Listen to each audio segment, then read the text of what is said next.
बिस्मिल्लाहिर्रहमानिर्रहीम, अस्सलाम वालेकुम, वेलकम बैक जी। और लेक्चर नंबर है 98। लेक्चर नंबर 98 में आज हम प्रैक्टिस क्वेश्चंस को डिस्कस करेंगे।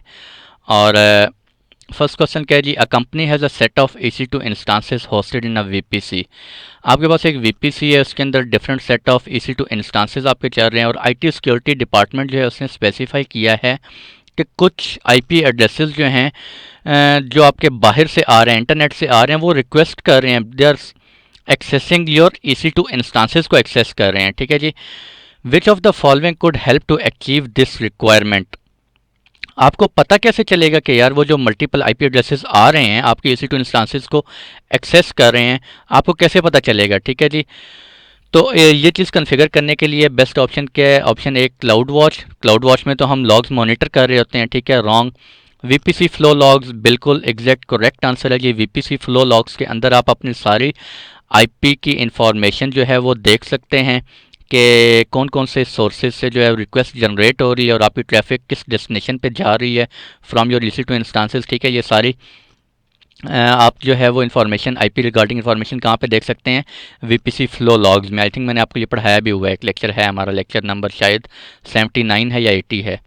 उसके बाद AWS क्लाउड 53, ये तो राउटिंग पर्पज़ के लिए होता है। और AWS क्लाउड ट्रेल ये आपका ऑडिटिंग पर्पज़ के लिए यूज़ होता है, लेकिन इसमें आप ऑडिटिंग IP रिगार्डिंग इन्फॉर्मेशन नहीं कर सकते, बल्कि AWS के अकाउंट एक्टिविटी, यानी कि AWS को कंसोल को कौन एक्सेस कर रहा है, API एक्टिविटीज़ कौन सी आपकी परफॉर्म हो रही हैं, वो सारी आपकी जो है वो हिस्ट्री कहाँ सेव हो रही होती है, लॉग्स कहाँ सेव होते हैं? क्लाउड ट्रेल में। ठीक है जी। तो ये ऑडिटिंग पर्पज़ के लिए यूज़ हो रहा होता है। तो best option is option B. Next question है जी, करंटली आपके पास एक कंपनी है और उसके पास एक एप्लीकेशन होस्टेड है ऑन प्रेमिसेस एनवायरनमेंट में। ठीक है जी। कंपनी ने ये एप्लीकेशन कहाँ पे बनाई है? ऑन प्रेमिसेस में। अब कंसल्टिंग कंपनीज जो हैं वो डिफरेंट इस एप्लीकेशन को एक्सेस करती रहती हैं, जो एप्लीकेशन आपके ऑन प्रेम में है, via API calls. You now need to consider moving this. अब आपने डिसाइड किया कि ये एप्लीकेशन जो है ना AWS के ऊपर आपने मूव करनी है। ठीक है जी।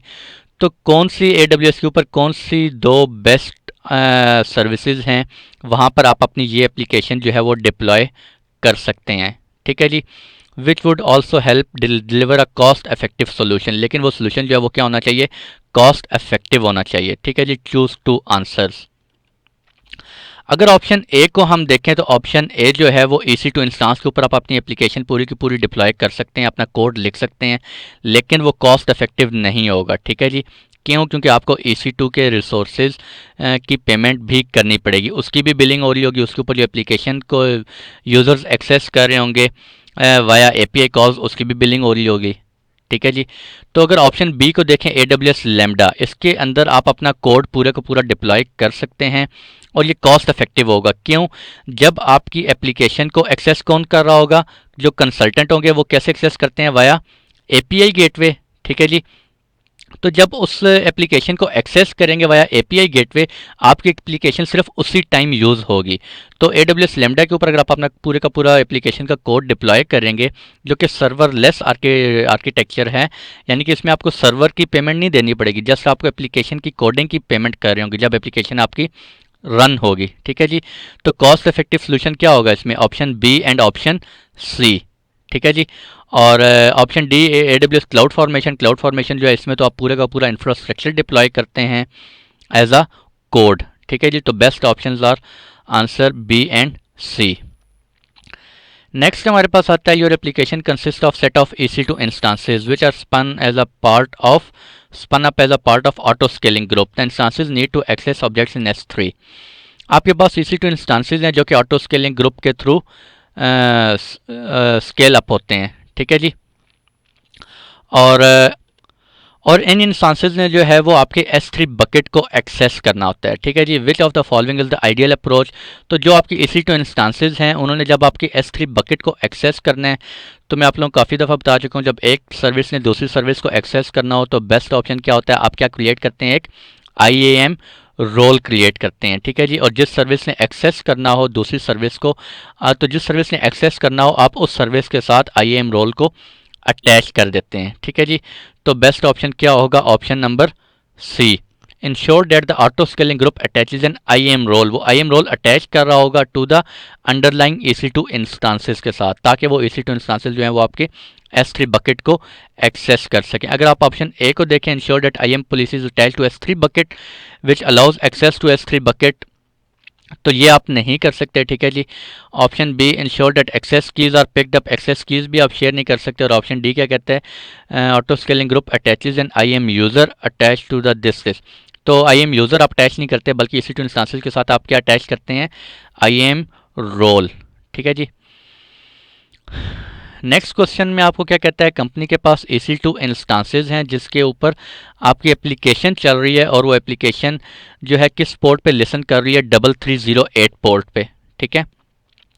ऑल ऑफ अ सडन आपको पता चलता है कि आपकी जो है ना coming in from a request, आपके बहुत ज़्यादा जो है वो रिक्वेस्ट आ रही हैं from this source IP address 50.0.10.10, ठीक है जी। Which of the following can be use to stop request, आप चाहते हैं इस IP से जो रिक्वेस्ट आ रही हैं, बहुत ज़्यादा फ्लड आ रहा है, आप उस रिक्वेस्ट को क्या स्टॉप करना चाह रहे हैं, तो आप कैसे स्टॉप करेंगे, use to stop request from entering the VPC, कि वो आपकी VPC में जो इस IP एड्रेस से रिक्वेस्ट आ रही हैं उनको आप स्टॉप करना चाह रहे हैं, ठीक है जी। तो आप किससे करेंगे, नेटवर्क ACL से, VPC flow log, cloud watch और सिक्योरिटी ग्रुप, ठीक है जी। तो best option is option A, ठीक है। ऑप्शन ए, नेटवर्क ACL के अंदर जाके आप सोर्स एड्रेस जो है वो अपना डिफाइन कर देंगे 50.0.10.10, और आप उसमें उस रूल को क्या कर देंगे, डिनाई कर देंगे। ऑप्शन बी के अंदर तो है जो है वो आपका, ऑप्शन बी के अंदर आप क्या कर सकते हैं, IP इंफॉर्मेशन को देख सकते हैं, ठीक है जी। क्लाउड वॉच के अंदर आप अपने लॉग्स मॉनिटर कर सकते हैं। और ऑप्शन डी, सिक्योरिटी ग्रुप्स आपका जो है वो EC2 इंस्टांसेस के साथ आप अटैच करते हैं, जो कि एज अ एक्ट कर रहे होते हैं एज अ फायरवॉल, ठीक है जी। So best option is option D, sorry option A, ठीक है जी। और नेक्स्ट क्वेश्चन हमें क्या कहता है जी, ये company is currently hosting an application which connects to a MySQL AWS RDS instance के साथ, वो आपकी एप्लीकेशन जो है वो कनेक्ट होती है, ठीक है। द एप्लीकेशन बिहेव्स, एप्लीकेशन ठीक चल रही है जब उसके ऊपर 15 लुकअप्स अगेंस्ट द 15 लुकअप्स जो रिक्वेस्ट आती हैं against the database. When the lookup start to increase, जब क्यूरी जो है वो इंक्रीज होती है तो एप्लीकेशन की परफॉर्मेंस जो है वो क्या हो जाती है, डिग्रेड हो जाती है, ठीक है जी।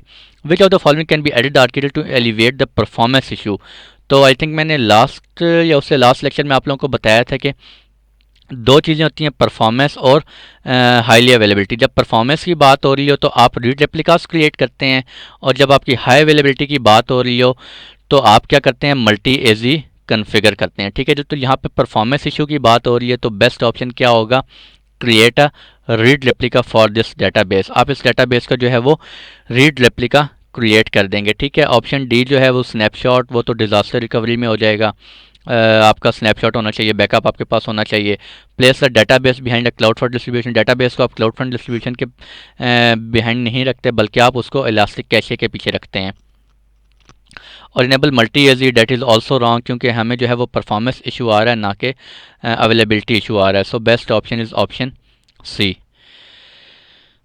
नेक्स्ट क्वेश्चन क्या कहता है, ये company is currently hosting a web application on an EC2 instance, the number of requests on the application is increasing now, there is a latency being experienced by user when requesting the web pages, ठीक है जी। which of the following can be used to reduce the latency, तो आप इस case में आप क्या configure करेंगे, this a company है, ठीक है, उसके पास एक वेब एप्लीकेशन है जो कि EC2 इंस्टांस के ऊपर चल रही है, ठीक है जी। जब यूज़र्स आपके डिफरेंट रीजन से उस वेब एप्लीकेशन को एक्सेस करते हैं तो यूज़र्स का क्या हो रहा है, लेटेंसी जो है वो किसी को कम मिल रही है, किसी को ज़्यादा मिल रही है, ठीक है। जिन यूज़र्स को ज़्यादा लेटेंसी मिल रही है, इट्स मीन उनकी ट्रैफिक काफ़ी दूर से राउट होकर आ रही है, तो आप क्या करेंगे, उस EC2 इंस्टांस को क्लाउड फ्रंट के पीछे रख देंगे, ठीक है जी। Place the EC2 instance as an origin behind CloudFront, option D. उससे क्या होगा, क्लाउड फ्रंट आपका क्या होगा, एज अ ओरिजिन एक्ट करेगा, ठीक है। और आपके जो मल्टीपल रीजन में मल्टीपल डाटा सेंटर्स जो आपके बने हुए हैं डिफरेंट अराउंड द ग्लोब, वहाँ पे इस EC2 इंस्टांस का जो एप्लीकेशन है, इस एप्लीकेशन का कैशे आपका कहाँ पड़ा होगा, आपके डिफरेंट डाटा सेंटर्स में पड़ा होगा। तो फिर जो आपके यूज़र्स होंगे उनकी रिक्वेस्ट कहाँ राउट हो रही होगी, पहले आपके कैशे में, वो वहाँ से कैशे से एक्सेस कर लेंगे। इस तरह आपके यूज़र्स की लेटेंसी जो है वो क्या हो जाएगी, रिड्यूस हो जाएगी। ठीक है जी। So best option is option D. Your company has a series of websites hosted in AWS। ठीक है जी। They need to ensure that users from the Europe region से जो यूजर्स आ रहे हैं वो डायरेक्ट हो जाएं towards website abc.com for regulatory purpose, which of the following can help this. तो मैंने आप लोगों को राउट 53 पढ़ाया था। राउट 53 के अंदर हमने राउटिंग डिस्कस की थी। अगर आप चाहते हैं कि आपका फ़लाँ यूज़र है वो किसी रीजन से आ रहा है, तो आप चाहते हैं कि उसकी ट्रैफिक जो है वो फ़लाँ रीजन की तरफ राउट कर जाए, तो आप ये सारी कन्फिग्रेशन कहाँ कर रहे होते हैं, राउट 53 सर्विस के अंदर कर रहे होते हैं। ठीक है जी। तो option A is wrong. Elastic load balancer ये तो आपके ट्रैफिक डिस्ट्रीब्यूट करने के लिए होता है, ना कि राउटिंग के लिए। Option be using the route 53 service, this is the true option.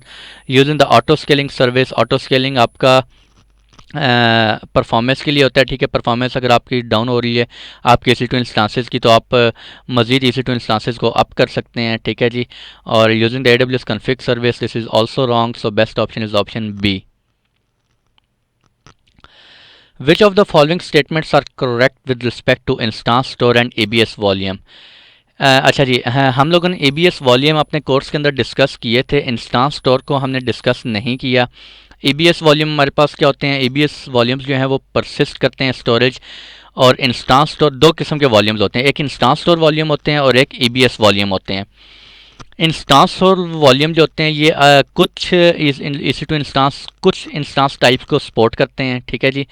और ABS वॉल्यूम जो है हर इंस्टांस टाइप जो है वो आपका ABS वॉल्यूम को सपोर्ट करता है। ठीक है। अगर किसी EC2 इंस्टांस के साथ आपका इंस्टांस स्टोर वॉल्यूम अटैच है, तो वो हमारे पास क्या होता है, इफर्मल स्टोरेज कहलाता है, यानी कि टेम्परेरी स्टोरेज होता है। आप उस इंस्टांस को रीस्टार्ट नहीं कर सकते, सॉरी रीबूट नहीं कर सकते। ठीक है जी। अगर आप उसको रीबूट करेंगे तो वो आपका डाटा सारा क्या हो जाएगा, डिलीट हो जाएगा। ठीक है जी। आप सॉरी रीबूट कर सकते हैं, स्टॉप नहीं कर सकते। ठीक है। उस इंस्टांस को स्टॉप नहीं कर सकते। अगर आप उसको स्टॉप नहीं कर सकते बल्कि टर्मिनेट कर सकते हैं सिर्फ।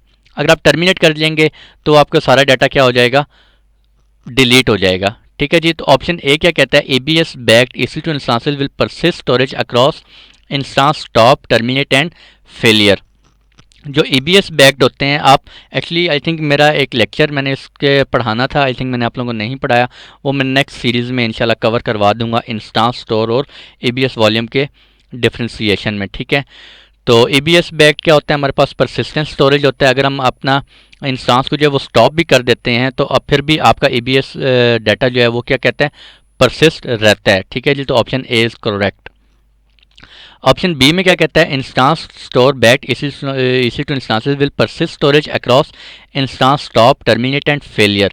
तो इंस्टांस को आप स्टॉप तो कर ही नहीं सकते instance store backed EC2 instances में। ठीक है जी।